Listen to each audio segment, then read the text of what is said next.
showtime.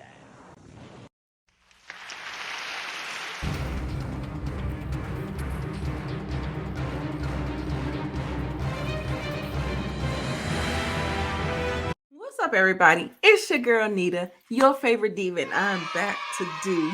Okay, y'all. This movie review is late AF. Okay, I know. I know. My bad.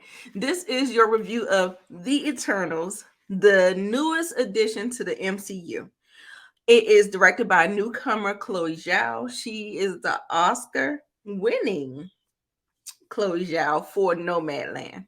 It is starring Gemma Chan, who plays Cersei. She is the newest leader of the pack, who is paired with Richard Madden, who plays Icarus, somewhat of a fake Superman, and also to Kit Harrington, who plays Dane Whitman.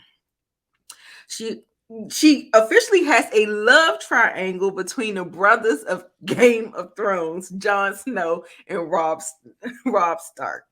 We also have Angelina Jolie, who plays Thena, a fake Wonder Woman type. We have Selma Hayek. She plays Ajax. She was the leader, the initial leader of the pack. We have Kamal Nanjiani, who plays Kingo. We have Leah McHugh. She's plays Sprite. She's like a fake Tinkerbell. We have Brian Tyree Henry as Fastos, and he's like a big tech, super smart type. We got Barry Keoghan, who plays Druid. We have Lauren Riddiff as Makari, the first deaf actress in the MCU, and she is actually really deaf. Mardon Silk, who plays Gilgamesh. He's like super strong. This cast is huge. This cast is huge, which is to me the biggest flaw of this movie. But I digress. I will save it for the cons of the film. The movie is classified as an action, adventure, and fantasy. It clocks in at a whopping 2 hours and 36 minutes, and you feel it. And it is rated PG 13. The synopsis reads: following the events of the Avengers Endgame in 2019, an unexpected tragedy forces the Eternals, ancient aliens who have been living on Earth in secret for thousands of years, out of the shadows to reunite against mankind's most ancient enemy, the deviants. And that is all I'm going to say, because this is your spoiler free review. If you're new to my channel, welcome, welcome, welcome. If you're returning, welcome back. You know what we do here. I watch movies so you don't have to. I give you the good, bad, and everything in between.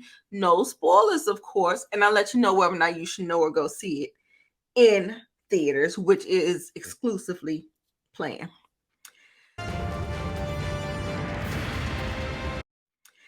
So let's get with the good.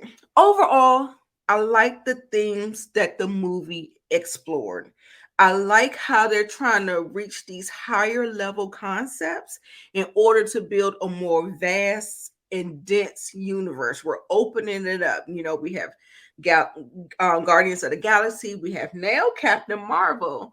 And so also too, they bought Fox, so they have Fantastic Four now, they have X-Men now, so they really have to open up the universe to tell cosmic stories. So having saying that, having these conversations to explore more high concept to set the foundation that the MCU is going forward. This is the direction that the MCU is going. So I like that we're actually moving into more complicated, darker, and elevated properties. So yes. Some of my favorite characters of the Eternals was Gilgamesh, Makari, and I like Cersei a little bit, enough to mention her, but I think I related more to Gilgamesh for his loyalty and his strength, Thena for her struggles with a condition called mad weary that kind of mirrors or mimics dementia. Makari, I just thought her character was dope. Most importantly, because of the inclusion and the diversity. The best fake flash I've seen done yet. So anyway, yeah. I liked her. I liked her. She was good. I think they did her movements nice, and I think she fit into it, and I think she brought value to the movie. And I love her and Druid's chemistry. It was just like this little, you know. I think the landscapes and the special effects were pretty good. I like that for the most part. And that's it. Dare I say it? So let's get to the cons. There's a lot of exposition, so I want to prepare you for that. There are a lot of big scientific concepts that just doesn't reach the heights that I wanted it to hit. It's very epic in scope, but I think it doesn't hit it quite right. It just does not have the impact that I think it wanted to have. Like I said in the beginning of the film, I think the amount of characters in this film is its biggest flaw. They could have definitely condensed some of these characters, kind of, you know how they do. They take liberties like that where they combine characters and condense them instead of having 8 to 10 and just have four really, really strong ones. Similar to like Justice League, you know what I'm saying, where we're just working with and just make them stronger and more godlike. I just think that each one of them had like semi like mediocre powers. They really could have combined them and made a tighter story, 4 to 5 stronger godlike characters. I felt like the length of the movie was a bit of a problem because it was kind of dull. Like, dare I say it, it was kind of dull. Like, you didn't have the Marvel banter, you didn't have familiarity, you didn't have a connection. There was no through line. It didn't jive with none of the other properties. So you're gonna feel the limp because you're trying to figure out what they're talking about. You're trying to understand what's going on. They have the daunting task of trying to shoehorn 10 new characters that we've never met before, never had I mentioned before, nothing. This would have been better suited for a Disney Plus show like Loki and WandaVision to flesh all of these people out. And there are some similarities to Dune. The moral dilemmas that they were discussing about the bigger purpose of the universe and how all that worked in tandem.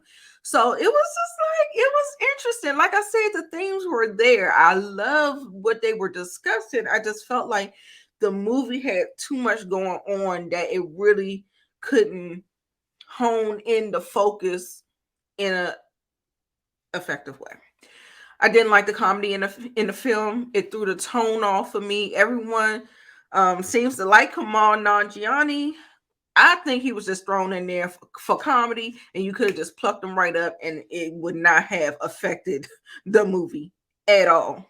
He didn't bring anything to the ensemble for me. I didn't like it. Brian Tyree Henry, he had a little dry humor that worked a little better for me. The deviants, it wasn't cool for me. I felt like it was kind of shoehorned in there to make it a superhero MCU film. I wish it was a different type of villain. I wish that they would have went with the Celestial as the main villain. And what is these deeds like? And then I felt like they dropped the ball and they didn't even really clean up or let us know what actually happened to them. I just wish they had a different villain. I didn't like that element of the movie. And I always say that the movie is only as good as its villain.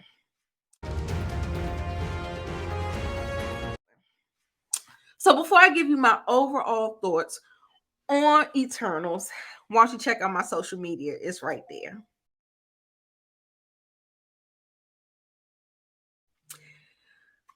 So my overall thoughts on Eternals, while massive in concept and lore, I think while Chloe Zhao took a big swing at this, I think it was a bit of a misfire with the impact that it really wanted to make. I think the storytelling was a little bit messy, trying to remind the audience that it's an MCU movie instead of just telling a higher level concept film, sci-fi film. I didn't feel like the explanations were given for the villains and their motivations and all this stuff. While I love the exploration to tell a more complicated and elevated movie, I think the movie fails to do that in a deeper, more connective way. I did not have a connection to 7 out of 10 of the characters, and I don't think that's a good thing at the end of the day to say coming out of a film. There is a mid credit and a post credit scene, so make sure you stay. I didn't care for either one of them. Either one of them, I was indifferent. It just was like it felt flat for me. It fell flat for me. But I wanted it to be better, but it was just okay. Okay. So I definitely think this is the most divisive movie in the MCU, but I go ahead and give it 3 out of 5 stars and say stream it. You'll need to see it anyway because, like I said, it's telling the foundation of where we're going in the storytelling in the future. I'm hoping this is one of those films where future films come out and makes this one better in hindsight. I'm hoping that I can only pray for that because of my love for WandaVision, it actually made my least favorite Avenger movie that much more likable. Age of Ultron was the least likable of the Avengers movies. And after watching WandaVision, I like it. I have a deeper appreciation for it. I see the connective tissue, and I just hope that the future movies in the MCU does this for the Eternals. So for my diva recommendations, I have The Old Guard, I have Doom 2021, and I have Zack Snyder's Justice League that came out in 2021 as well. All right, y'all. If there's nothing else, remember, I'm Nita, your favorite diva. That is my review of The Eternals. Make sure you like, comment, and subscribe. Let me know whether or not, if you saw Eternals, let me know who was your favorite. I know that there's not a lot of people that really you connect to. But if you found one, let me know who it was. And yeah. So let me know that in the comments. I'll get down in the comments with you. All right. Make sure you come back. Bye.